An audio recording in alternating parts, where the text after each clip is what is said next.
preseason debut for the Las Vegas Raiders last night. He just missed a second touchdown pass in the fourth quarter, throwing beyond the reach of Devin Tompkins. Mendoza finished 10 of 16, 97 yards, and a touchdown. Here's the QB and his head coach, Clint Kubiak, on the rookie's debut. It was great. It was great. You know, the first series I felt a little sped up, so it was good to come back on the sideline, learn from my mistakes. Unfortunately, I let my teammates down today, but it's a growing experience, and you know, I feel like we're all growing, and it showed me that I need to grow a lot. I thought he led a good scoring drive as far as getting in and out of the huddle and commanding the group and getting the play calls down. You know, I saw the same guy that we've seen in practice. I see an ascending player. We just got to keep getting better.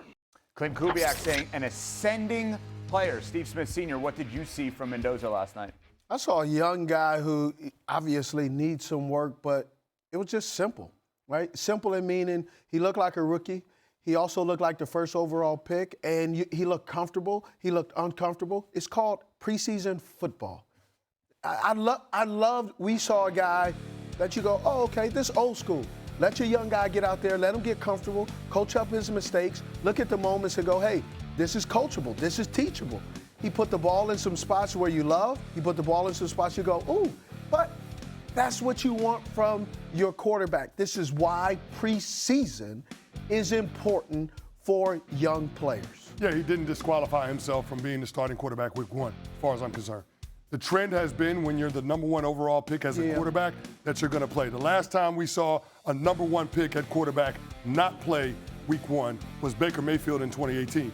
We saw it with Caleb Williams. We saw it with Bryce Young. We saw it with Trevor Lawrence. We saw it with Cam Ward. I understand that they got Kirk Cousins in the building, so he's not the starter. They don't want him to be the starter. But I will say this. Everybody has to love what they saw from Fernando Mendoza last night. I have to ask this question, and then you can go ahead, okay? Yes, sir. We're going to take turns. Yes, sir. All right? Go ahead. CC, you my dog. Yeah. What the hell is wrong with you today? What you mean? Bro, don't even. What did I do? First of all, I don't know what you did. Did I tell a lie just now? Yes. Several. I told a lie. Flat What was out. the lie? How much time you got? What was the lie? Please break it down for me. Man, just because he's a first overall pick doesn't mean he needs to play right now. So first overall pick means you don't have expectations when you come into the league? You shouldn't, not with this team. Okay. You need to be patient. You're sitting there throwing Joe Burrow under the butt. Boom, ran him over, backed it up, stopped, took a snack, grabbed some donuts, What kind of donut? He's a crispy. He's a crispy He's king. got He's a Charlotte. two of them. Crispy cream. When the hot buttons hit. Oh, the whole box, for sure. Yes, then you go back, you throw Joe Burrow on the bus. He's like, he should not be playing, and you don't want him to play. Why? Because you want to build this team. They have Naylor. They got Josh. They got Beck.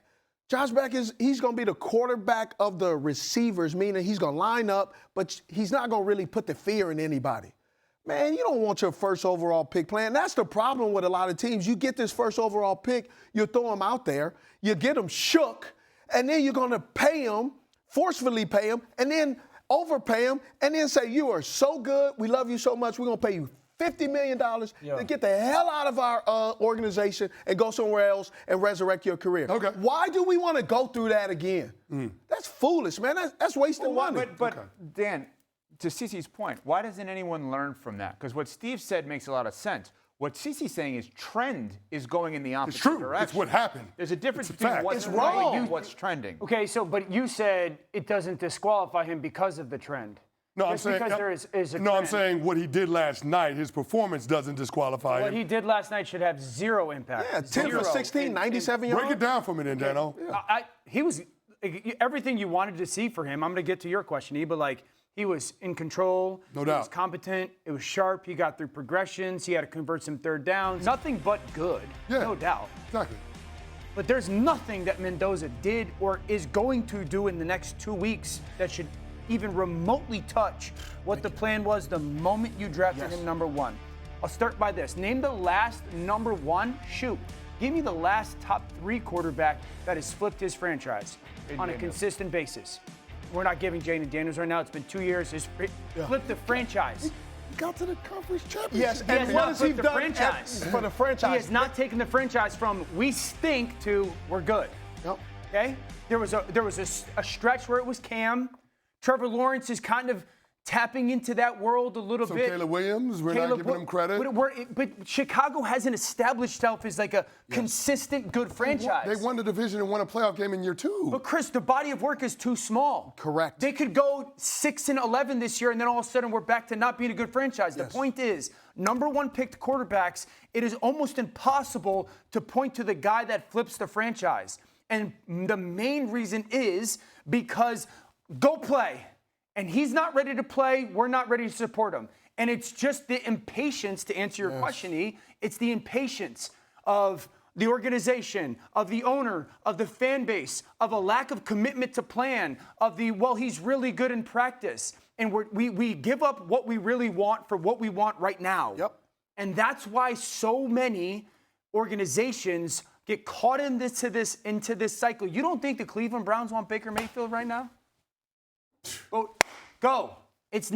No one's truly. Why have the Packers been so good for so long? Patience. Why have the Chiefs been so good for so long? They've been so good for so long. They've won 2 Super Bowls in 30 years. But they've been so good. I didn't say champion. Good for long. Why are the Ravens? Okay. Because nobody owns the team. And the reason I say it that way is this goes back to ownership. If you have a coach that you don't think is going to be there 3 years from now, you should not either have the coach or allow the coach to draft the quarterback. Because the coach plays the quarterback to keep the job. Yeah, but that's not real life. That's fantasy. But job security. The Baltimore Ravens have been good for 20 years. Because they have a coach that they thought was going to be there. So at any given point, he could draft a quarterback. They also didn't rush the quarterback onto the field. Right. The Kansas City Chiefs have been good for 15 years. They didn't rush the quarterback. They didn't rush him. He got. They did play him. They had a losing record. They were 4-5, and they put Lamar Jackson in because they were losing games. But they didn't rush him off the field week 1. Joe got hurt. It wasn't immediate. Like, hey, you look so good. Yes, sir. Come on now. Come on now. So you think keep it a buck about what happened? No, I know what you're saying, but I'm just also they gave him some time though. Correct. You think it wasn't day the best one. thing for the 2028 Raiders? 2028 Raiders, Fernando Mendoza to start game 1 of 2028? Let me say this. Let me say it differently. I think it's important to play Fernando Mendoza when he's ready. Okay. Now, if it's week 1 if it's year 2, correct. I'm fine with either outcome. Sure. But as long as he's ready, then I'm okay with them playing him. That's what matters to me the most. I understand wanting to have the supporting cast be up to snuff.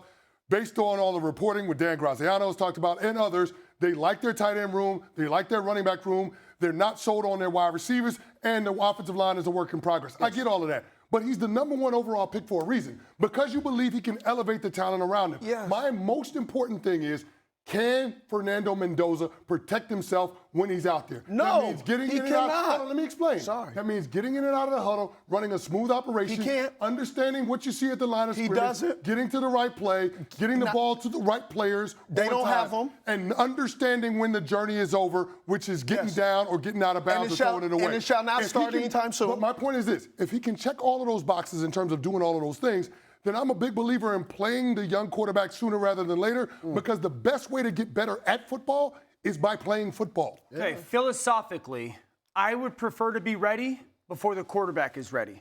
So me being the team and the organization, I would prefer that to be ready and a good foundation before I know that the quarterback's ready. Playing quarterback and being ready is like being a parent. None of us are ready to have kids. We just have them. Man, and all of a sudden ain't that the truth? I got a 7-month-old at home. Brother, get to 7 o'clock every night. Get to 7 o'clock The parenthood is shrill. Right? Imagine being the mom. And the first one is the guinea pig. You are building a rocket ship. As Kirk Cousins is the first baby. As it's pooping. That's what it is. Cousins is the first baby. So what did we learn here? CC needs to bring Kirk Cousins in as a babysitter. Yeah.